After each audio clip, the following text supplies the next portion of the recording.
এটা হচ্ছে দ্রুত বীর্যপাতের সমস্যা অথবা প্রি ম্যাচিউর ইজাকুলেশন নামে আমরা যেটাকে ইন্ট্রোডিউস করি। অনেকেই মনে করেন আপনারা যে আমার দ্রুত বীর্যপাত হয়ে যাচ্ছে, আমি কাঙ্ক্ষিত সময় পর্যন্ত ধরে রাখতে পারছি না, আমার ওয়াইফকে আমি স্যাটিসফাইড করতে পারছি না, এরপর আমি কি করব, এই বুঝি আমার জীবন শেষ হয়ে গেল। কখন এটাকে আমরা আসলে ডিজিজ হিসেবে নিব, দ্যাট মিনস কতটা সময় পর্যন্ত আপনি ধরে রাখতে পারছেন সেটা একটা ব্যাপার, এবং কতটা দিন ধরে আপনার এই ধরনের প্রবলেমটা চলছে সেটাকে আসলে বুঝতে হবে। তাহলেই আপনি বুঝতে পারবেন এটা আপনার দ্রুত বীর্যপাতজনিত সমস্যা নাকি অন্য কিছু। এই ধরনের সমস্যাগুলো যদি আপনার 6 মাস বা 6 মাসের অধিকতর সময় ধরে চলতে থাকে তাহলে এটাকে প্রিম্যাচিউর ইজাকুলেশন বলা যাবে। কিছু ব্যাপার বলে নিতে চাই। অনেকেই আছেন যারা আপনারা একটা লম্বা সময় পর পর দেখা যায় যে ইন্টারকোর্সের জন্য মিলিত হচ্ছেন, সেই ক্ষেত্রে কিন্তু প্রথমবার যখন আপনি মিলিত হচ্ছেন সেই ক্ষেত্রে আপনার দ্রুত বীর্যপাত হতেই পারে। অনেকেই আছেন যারা হয়তো বা স্ত্রী থেকে কিছুটা দূরে থাকেন কাজের খাতিরে বা অন্যান্য কোনো কারণে, হয়তো এক একজন এক এক শহরে থাকেন, সেই ক্ষেত্রে একটা সময় পরপর একটা হয়তো 2 সপ্তাহ বা 1 মাস পরপর আপনি আপনার সঙ্গিনীর সাথে মিলিত হচ্ছেন। সেই ক্ষেত্রে দেখা যেতে পারে যে আপনি যখনই আপনার সঙ্গিনীর কাছে যাচ্ছেন সেই ক্ষেত্রে কিন্তু প্রথমবার বা দ্বিতীয়বার পর্যন্ত আপনার এই ধরনের দ্রুত বীর্যপাতের মতো সমস্যাগুলো হতে পারে।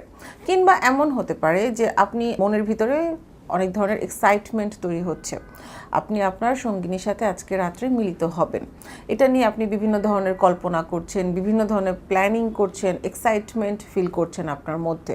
সো যখনই আপনি রাত্রেবেলা যখন আপনার সঙ্গিনীর কাছে যে মিলিত হলেন তখনই দেখা গেল যে আপনি নিজেকে স্যাটিসফাইড করার আগে বা আপনার ওয়াইফকে স্যাটিসফাইড করার আগে আপনার বীর্যপাত হয়ে যাচ্ছে। সো এই ধরনের জিনিসগুলো কিন্তু আমরা অনেক ক্ষেত্রেই নোটিস করি। এখন কথা হচ্ছে যে এটা কতটা সময় ধরে আপনার চলছে। এই ধরনের দ্রুত বীর্যপাতের সমস্যা যদি আপনার 6 মাসের অধিকতর সময় ধরে চলতে থাকে তাহলে এটাকে আমরা প্রবলেম হিসেবে ধরে নিব। এছাড়া অনেকগুলো কারণ কিন্তু আছে দ্রুত বীর্যপাত হওয়ার। প্রথমেই যেমন আমি বললাম যে ওভার এক্সাইটমেন্ট, প্ল্যানিং, এই জিনিসগুলো কিন্তু একটা কারণ হতে পারে। দ্বিতীয়ত হচ্ছে যেটা যে যদি আপনার শরীরে লম্বা সময় ধরে কোনো ধরনের ডিজিজ থাকে, দ্যাট মিন্স আপনার কিডনি রোগের সমস্যা, লিভারের সমস্যা, হার্টের সমস্যা, কিংবা আপনার হাইপার টেনশন বা ডায়াবেটিসের মতো সমস্যা যদি লম্বা সময় ধরে থেকে থাকে, আপনি মেডিসিন নিচ্ছেন, সেক্ষেত্রে এই ডিজিজগুলো ইটসেলফ যেমন একটা প্রবলেম হিসেবে কাজ করে, আবার আপনি বিভিন্ন ধরনের মেডিসিন খাচ্ছেন, সেগুলোও কিন্তু একটা সাইড ইফেক্ট হিসেবে আপনার বীর্যপাত দ্রুত হতে পারে। সেকেন্ড যেটা বলবো, যদি প্রিভিয়াসলি আপনার সেক্সুয়াল অ্যাসল্টের কোনো ধরনের হিস্ট্রি থাকে, অপ্রাপ্ত বয়সে যদি কেউ সেক্সুয়াল ইন্টারকোর্স শুরু করে থাকেন, এগুলোও কিন্তু অনেক বড় কারণ হিসেবে আমরা ধরে নিচ্ছি। এছাড়াও দেখা যায় যে আপনার যৌনাঙ্গে যদি কোনো ধরনের ইনফেকশন বা ইনফ্লামেশন থেকে থাকে, বিভিন্ন ধরনের ভাইরাস বা ব্যাকটেরিয়াল বা ফাঙ্গাল প্রদাহ থেকে থাকে, সেই ক্ষেত্রে কিন্তু দ্রুত বীর্যপাত হতে পারে, কারণ এগুলো আপনি যখন ইন্টারকোর্সে মিলিত হবেন তখন ব্যথা অনুভূত হওয়ার কারণে এই ধরনের প্রবলেমগুলো হয়। সো যে কারণেই হোক না কেন ট্রিটমেন্টটা আসলে ইম্পর্ট্যান্ট। যুগ যুগ ধরে কিন্তু এই ধরনের প্রবলেমগুলো ট্রিটমেন্ট চলে আসছে, বাট আমি আজকে কথা বলবো আপনাদেরকে সাথে অ্যাডভান্স যে ট্রিটমেন্টগুলো আছে সেগুলো নিয়ে।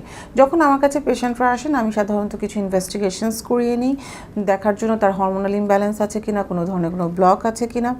এরপর তার ভাইটালসগুলো আমরা দেখার পর যেটা করতে হয় সেটা হচ্ছে যে আমরা সাধারণত পেশেন্টকে কাউন্সেলিং করি প্রিম্যাচিউর ইজাকুলেশনের জন্য, এবং আমরা কিছুটা ফুড সাপ্লিমেন্ট পেশেন্টকে দিয়ে থাকি, কারণ যদি এনার্জি না থাকে এই ধরনের প্রবলেমগুলো কিন্তু অনেক ক্ষেত্রেই আমরা দেখি। এবং অ্যাডভান্স যে ট্রিটমেন্টটা আপনার এই প্রিম্যাচিউর ইজাকুলেশনের জন্য সেটা হচ্ছে যে আপনার পিআরপি থেরাপি বা আমরা পি শট বলে থাকি এটাকে। এক্ষেত্রে আমরা পেশেন্টের ব্লাড কালেকশন করার পর এটাকে সেন্ট্রিফিউজ করে হোয়াইট ব্লাডটা এবং রেড ব্লাডটা আলাদা করে নিচ্ছি, এবং এই যে হোয়াইট ব্লাডটা, এই হোয়াইট ব্লাডের মধ্যে প্রচুর পরিমাণে প্লেটলেট থাকে। এই প্লেটলেটের মধ্যে থাকে হচ্ছে আপনার গ্রোথ ফ্যাক্টর এবং সাইটোকাইন, যা আমরা পেশেন্টের পেনিস বা যৌনাঙ্গের মধ্যে ইনজেক্ট করি, যার কারণে তার মাসলটা স্ট্রং হবে এবং বিভিন্নভাবেই তার যৌনাঙ্গটাকে ইমপ্রুভ করবে এবং এই প্রিম্যাচিউর ইজাকুলেশনের মতো প্রবলেমটাকে সলভ করবে। তাছাড়া প্রয়োজন অনুযায়ী আমরা